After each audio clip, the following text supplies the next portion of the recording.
আমাদের কখনোই ভোলা উচিত না, আমরা যখন ছোট ছিলাম, কথাবার্তা ভালো করে বলতেও পারতাম না, তখন থেকেই আমাদের বাবা-মা তাদের সামর্থ্যের বাইরে গিয়ে আমাদের চাহিদাগুলো সবসময় পূরণ করার চেষ্টা করেছে। সব চাহিদা হয়তো পূরণ করতে পারেনি, সেটা সম্ভবও না। কিন্তু তাদের সামর্থ্যের বাইরে গিয়ে তারা সবসময় আমাদের চাহিদা পূরণ করেছে, আর সেই সাথে ভালোবাসা দিয়ে মানুষের মতো মানুষ তৈরি করার চেষ্টা করেছে। আজকের গল্প সেরকমই এক পিতা ও পুত্রের কাহিনী।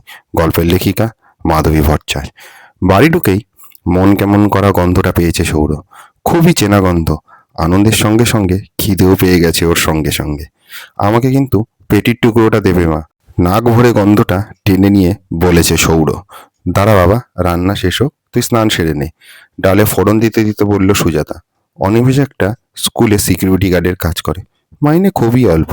সামান্য মাইনেতে ছেলের পড়াশোনার খরচ, সংসারের খরচ সব সামলাতে গিয়ে হিমশিম খেতে হয়। অভাবের সংসার, ইলিশ মাছ খাওয়ার বিলাসিতা মানায় না। কিন্তু সৌর অত কিছু বোঝে না। কদিন থেকেই ইলিশ মাছ খাওয়ার বায়না করছিল। আজ বাজারে গিয়ে আকাশ ছোঁয়া দামের এই মাছ কিনে এনেছে অনিমেষ। বেশি নয়, 250 মতো এনেছে। মাছওয়ালার সাথে অনেক ঝগড়া করে একটা পেটির টুকরো আদায় করতে পেরেছিল।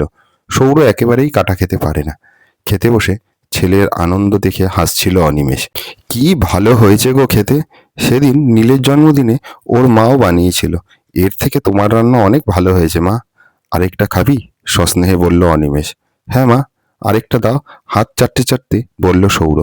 সুজাতা মাছ নিয়ে আসার আগেই অনিমেষ নিজের মাছটা ছেলের পাতে তুলে দিল। জানে সুজাতা নিজের মাছটা দিয়ে দেবে। নিজে না খেয়ে অন্যকে খাইয়ে দেওয়ার বদ অভ্যাসটা বেশি পরিমাণেই আছে ওর। সুজাতা হাঁ হাঁ করে উঠল। এ কি করলে তুমি, হ্যাঁ? মাছ খাও তুমি, আছে তো আরো। অনিমেষ কথা না বলে ছেলের মাছের কাঁটা বেছে দিতে লাগলো। সে জানে ক টুকরো মাছ আনে, কিন্তু ভবি ভুলবান নয়। সুজাতা ঠিক আরেক টুকরো মাছ জোর করে অনিমেষের পাতে তুলে দিল।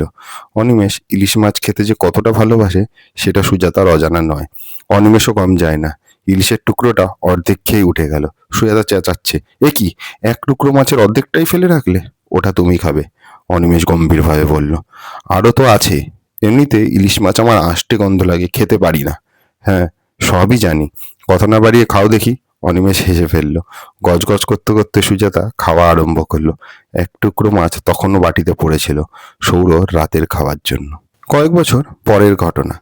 দাদু আবার ঝামেলা করছে বাবা, বলছে ইলিশ মাছ ছাড়া ভাত খাবে না। ঘরে বসে ছাত্রছাত্রীদের কেমিস্ট্রি পেপার চেক করছিল সৌর। এক নামী কলেজের কেমিস্ট্রি প্রফেসর সৌরদীপ চ্যাটার্জি। একদম সময় নেই, 3 দিনের মধ্যে পেপার চেক করে জমা দিতে হবে। ছেলের কথায় বিরক্ত হয়ে বলল, আমি কি করব? তোর মাকে বল দাদুকে বোঝাতে। মা বলেছিল, কিন্তু দাদু জেদ করছে। বাবাকে নিয়ে আর পারা গেল না। বছর 2 আগে মা মারা যাওয়ার পর থেকে দিন দিন যেন ছেলে মানুষ হয়ে যাচ্ছে। কিচ্ছু হজম করতে পারে না, তবু খাওয়া চাই। বদহজম হয়ে কাপড় চোপড় বিছানা নোংরা করে ফেলে আর কি। সব যুক্তি তো তখন ওকেই সামলাতে হবে। বাবাকে কে বোঝায় এগুলো? বিরক্ত হয়ে উঠে গেল সৌর।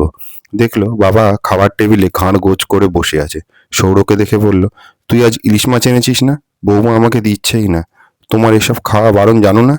এক টুকরো দে না, কিচ্ছু হবে না দেখিস। তুমি কি চাও কাজকর্ম ফেলে রেখে তোমাকে নিয়ে ডাক্তারের কাছে দৌড়াই? কিচ্ছু হবে না, দে না। হ্যাঁ, কিচ্ছু হবে না। সবকিছু নোংরা করবে, আমার আর কোনো কাজ নেই, বসে বসে ওগুলো পরিষ্কার করি। অসহায় চোখে তাকালো বাবা। সৌর নরম হচ্ছে না বুঝে নিতান্ত অনিচ্ছায় খেতে শুরু করলো।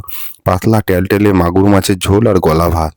বাবার কাঁচু মাচু মুখটার দিকে তাকিয়ে থাকতে থাকতে হঠাৎ সৌরর মনে পড়ে গেল বহু বছর আগের একটা দৃশ্য। দরিদ্র বাবা নিজের ভাগের মাছটা হাসি মুখে কাটা বেছে বেছে খাইয়ে দিচ্ছে ওকে। কত বোকা ছিল তখন সৌর। শুধু ওর মুখে একটু হাসি দেখার জন্য মা বাবার ত্যাগটুকু বুঝতেই পারতো না। এগিয়ে এসে বাবার গায়ে হাত রাখলো সে। দাঁড়াও বাবা। তারপর গলা তুলে বউকে ডাকলো, নীলিমা, ইলিশ মাছটা নিয়ে এসো। কেন, কে খাবে? নীলিমা অবাক হয়ে জিজ্ঞাসা করলো। বাবাকে খাওয়াবো। সৌর গম্ভীর। পাগল হয়েছো? উনি খেয়ে হজম করতে পারবেন তো? হজম করতে না পারলে আমি আছি, তুমি মাছ নিয়ে এসো। ইলিশ ভাপা দিয়ে ভাত মেখে কাটা বেছে বেছে বাবাকে খাইয়ে দিচ্ছিল সৌর। উজ্জ্বল মুখে মহাতৃপ্তিতে ভাত খাচ্ছিলেন অনিমেষ। রিমা আর রূপ, সৌরের 2 ছেলে মেয়ে মুগ্ধ চোখে দেখছিল সেই দৃশ্য। কিন্তু তাদের বাবার চোখে জল কেন, তারা বুঝতে পারছিল না। বাবা মা চলে যাওয়ার পর তাদের কথা মনে করে দুঃখ পেয়ে আর লাভ নেই। তারা যতটা পারেন সময় তাদের সাথে কাটান, আর যতটা পারেন ভালোবাসা তাদের দিন। গল্পটা কেমন লাগলো কমেন্ট করে অবশ্যই জানাবেন। ভালো লাগলে চ্যানেলটা সাবস্ক্রাইব করে দেবেন, আর ফেসবুকে শুনলে পেজটা ফলো করে দেবেন। ধন্যবাদ।